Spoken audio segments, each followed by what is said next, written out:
So the first thing I did was empty out the space, remove all the ash and the debris from all of our previous fires, and then I dug down and took out a bunch of dirt so that this area would be below grade by about 2 inches. And I made about a 52-ish inch circle because I wanted my fire pit 48 inches. All right, so here we are in my backyard. I got inspired to finally do something about this fire pit that we've been using, but haven't had an actual pit. We just stack stuff here, throw stuff here, and burn it. But I got plans to make some Anna White Adirondack chairs, so I'm gonna make a fire pit. Plus, I have a huge stack of Chicago bricks that I took out of somewhere else. I can't remember, but I've got a huge stack of bricks that I'm gonna use for this area, so it'll be practically free other than the concrete. So here we go. Okay, so after I loosely laid the bricks out, so I used this stick and rope method. So I used a garden stake and I hammered that into the ground right into the center. So I measured it, make sure it was in the center, and I hammered that down into the ground, and I attached a rope to the top. So I just put a nail in the rope to hold it into the garden stake, and then I used a pry bar type of a tool and tied a knot around that, and I just kind of drug that pry bar around in a circle to sort of excavate some of the soil and make a perfectly round circle. So it served two purposes. It kind of made an indention in the soil so that I could kind of dig that out to place my bricks, and obviously made the circle perfectly round. And then the next step is to get that very first layer of bricks to be perfectly level and perfectly round, because obviously this is the foundation for the whole wall. So this is the most important layer, to make sure that this layer is nice and perfectly level. So I used a short level to level one brick to the adjacent brick, and then I also used a 2x4, actually it's a 2x3, but I used that 2x3 to go across the bricks from one side all the way to the other side, and so forth, to make sure that the fireplace, or the first layer of bricks for the fireplace, was level across the fireplace. So you know what I mean, from one side to the other. So you'll see. So I just built up my ground to make sure that my bricks were level,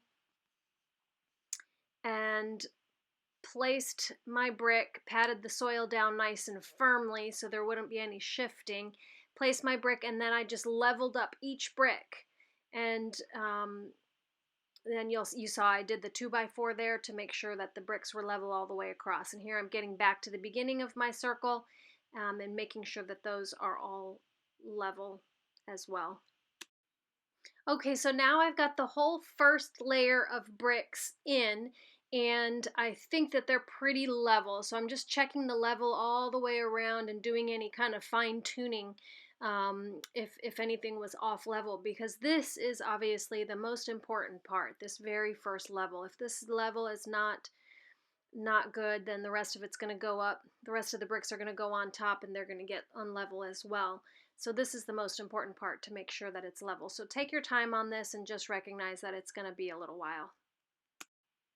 And then I used my rope guide thing again, compass type of a thingamajig, just to one more time go around all these bricks and make sure I didn't have any bricks that were sticking out further than any others, or any corners that were jutting out, and make sure I had a nice perfect circle and not an egg.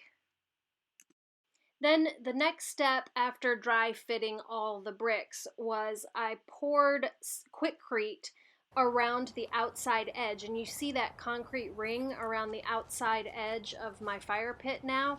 I did that to secure that bottom layer of bricks in. So there was a trench around the bricks because I dug my circle about 52 inches and my fire pit is 48 inches diameter. So I filled in that trench around that bottom layer of bricks with Quikrete. It took me 2 bags of Quikrete to do that. And it goes up on that first layer of bricks about 3/4 of the way up the brick. So that brick is securely it's held securely with that concrete. Then I used this high strength mortar for between my layers of bricks. This mortar doesn't have any rocks, it's very smooth, and it's made specifically for creating walls and stacking brick and block. So it's a very strong mortar. I mixed it according to the instructions on there.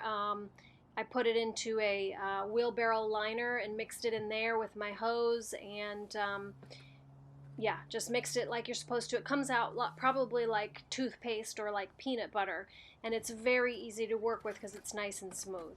And then I just slathered it on top of my bricks, and I filled in the spaces in between the bricks, the little triangles that were created between the bricks. I filled those in, and then just smoothed it onto the top of the bricks individually, spread it out, and it's probably about a ½ inch deep. The cement on top of the bricks is about ½ inch deep. You can see here, I get it a little bit thicker than that, but right now I'm just trying to get it in between the bricks to fill in those spaces, and then I put a little bit on there. And like I said, it's about ½ inch thick, and then I set the bricks in that mortar, and then level them up again. And as I was placing the bricks and putting the mortar, I some of the mortar inevitably drips down.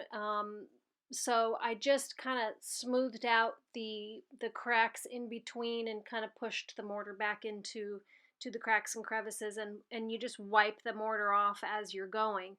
And then one really important thing that you want to make sure that you do with concrete, any concrete project, is you want to make sure that your surfaces are all wet. So I'm spraying my bricks, my stacks of bricks, with water as I go, because you want your bricks to be wet so that it will adhere to the concrete better. If your bricks are completely dry, it doesn't always adhere, and then you'll get cracks, and your bricks could just basically fall out of the mortar. So periodically you want to spray down all of your bricks and just make sure that your bricks are staying wet as you're working. And here's a close-up of mixing the mortar. I went ahead and changed over to mixing in a smaller pan just because it's easier to mix in a small pan like this.